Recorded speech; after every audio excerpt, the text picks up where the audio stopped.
Hey guys, hello everyone. Welcome back to my channel.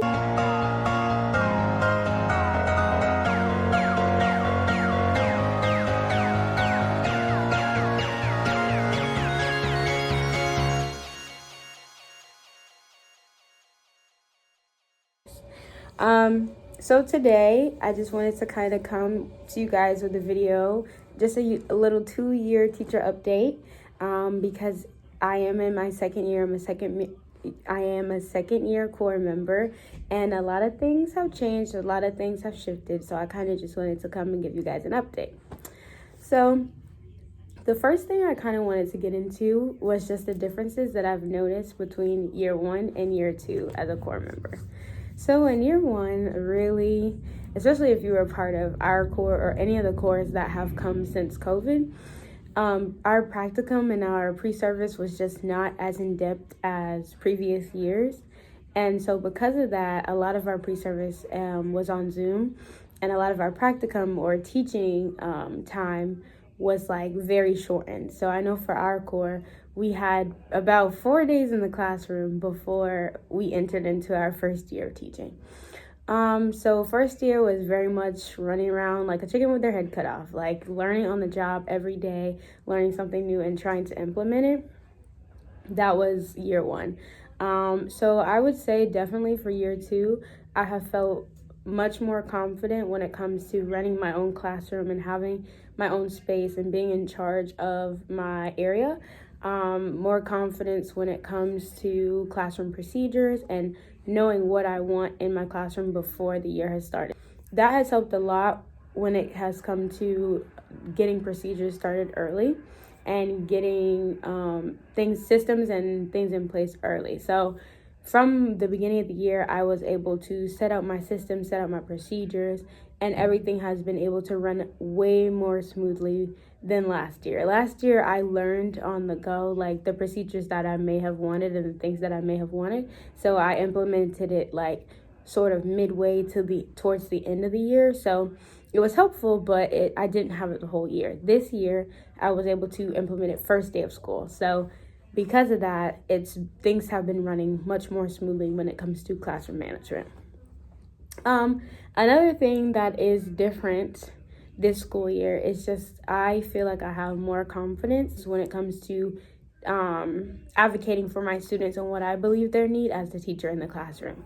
I know last year I was just kind of going with what other teachers in my grade band or my learning community was saying, and like going with their advice, and there was nothing wrong with that because they had the experience and I didn't.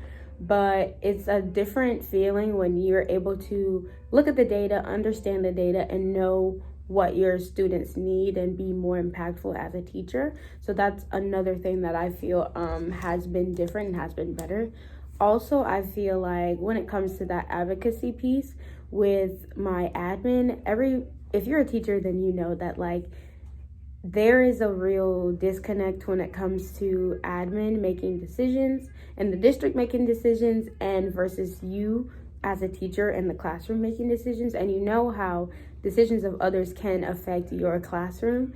And there have been some situations this school year where I'm a very like docile, very go with the flow type of person, but there have been situations this year where I have had to kind of step up and speak out for the good of not only myself as the teacher, but for the good of my students.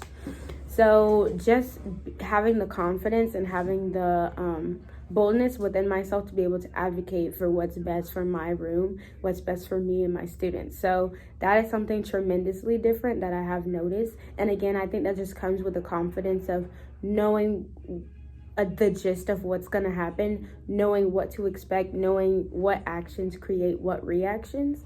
And that only comes with experience. That only comes with time. So definitely I feel as though between year 1 and year 2, my connections with other coworkers and my students have grown because I've been more intentional.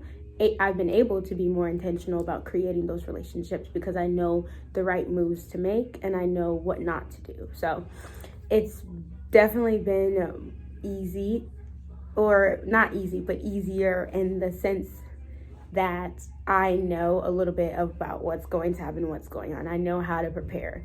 I know what to prepare. I know how to react to certain student behaviors. I know how to not react to certain student behaviors. So there's definitely been a learning curve and a growth that has happened from year 1 to year 2. So I encourage you, if you are in year 1 and you're like, this is never going to get any better, like, why is it still hard and we're almost at the end of the year, like, I promise you, year 2 you will feel more confident, you will feel more assured, you will be able to build those connections and advocate for you and your students way better in year 2. Some other things that I want to talk about that is different from year 1 to year 2 is that if you are in a state that you are getting your licensure as you are teaching, like we do here in North Carolina, the classwork does increase, like, tremendously. In year 1, we were taking classes, but the classes were really easygoing. Excuse me. They're really easygoing, really breezy. You turn in your assignment, but, like, it wasn't really, like, that big of a deal. However, this school year, we have something in North Carolina called the EdTPA, and I can do another video more in depth about that, but basically, it is something that you have to submit to NCDPI, or the North Carolina Department of Instruction, to basically become a licensed certified teacher. That's the last step in between you becoming a teacher. And it is a tedious step. So basically, while we're taking our classes, we're preparing, getting our materials ready for this EdTPA, we do kind of like a mock or practice EdTPA, and then we do a real one. So I'm at the point now where I'm gathering my materials and doing all of my stuff for the real one, but it is a lot of work, especially because we're now in March. So if you're in a testing grade, then you know March, honestly, like, once we come back from Christmas break, like, you begin to start thinking, okay, we're in the second half of the year where we're getting ready for the EOG. Especially, like, from March, April time, it's EOG. So having to do that and split my attention between recording my lessons and writing the in-depth lesson plans the way that they want them, or writing my planning commentaries and doing my instruction commentaries and all of these different things, all these different components for the EdTPA, it does become a lot, and it does become stressful, which is something I'm going to talk about a little bit later in the video. But it does become a lot when you're trying to spend your time and attention intentionally to prep your students. So that is one thing I will say that's kind of a con of year 2. It's just that you have a better foothold on teaching itself, but then now you have to do more work for your licensure or for your courses and your classes, which is something that I've noticed, and I wanted to give a heads up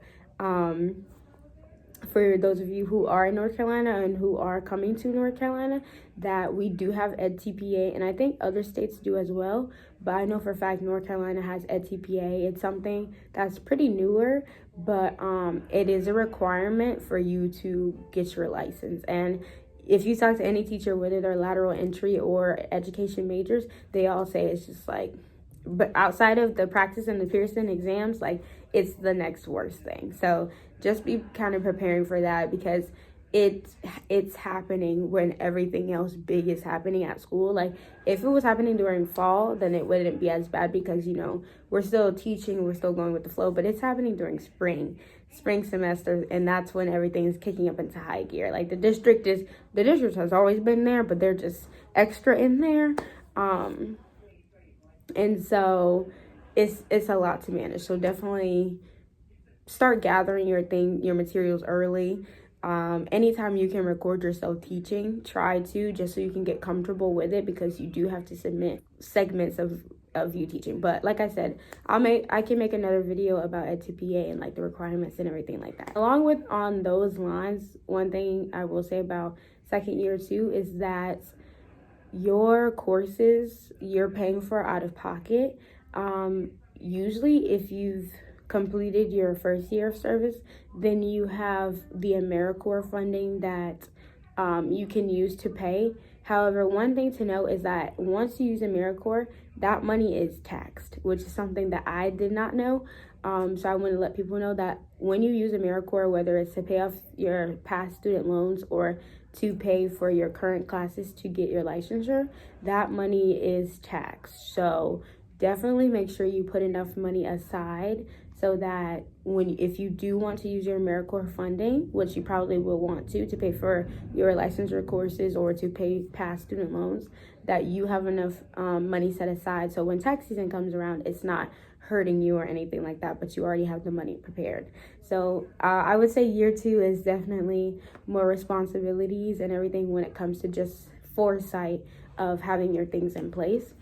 And another thing about year 2 is just the fact that you're finishing your commitment. So it's very important for you to kind of be thinking as you're going through this process, year 1, year 2, of what you're learning, what you're taking in, and how that is going to affect your future.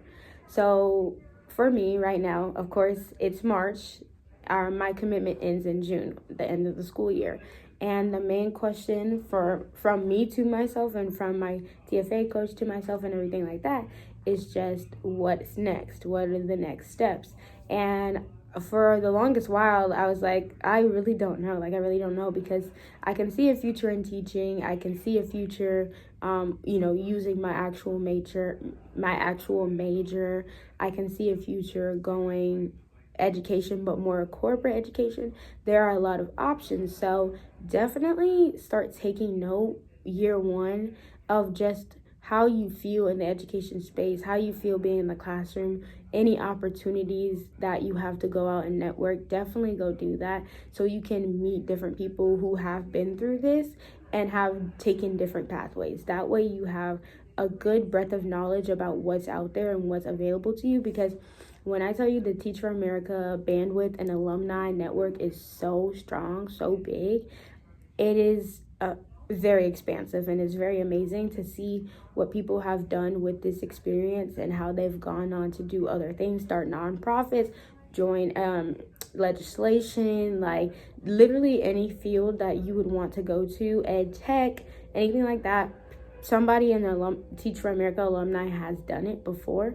So I suggest you start early, making those connections, going to the social mixer events, going to the Zooms where they have the small groups, niche little groups, whether it is a alumni panel or if it's a mental health panel. They have a lot of different resources that I suggest you start getting involved early so that people know your name. You want to reach out on LinkedIn and connect with your region executives, people who are working with your region, so that people just, when they see you, they know who you are, they know what you stand for. And so if opportunities are to arise or different events are to arise, because they have exclusive events as well. So if different events are to arise, they think of your name first. You always want to set a good example as far as making sure that your name is being presented when you're not even in the room, So that's definitely something very important I noticed. But also I just want to say that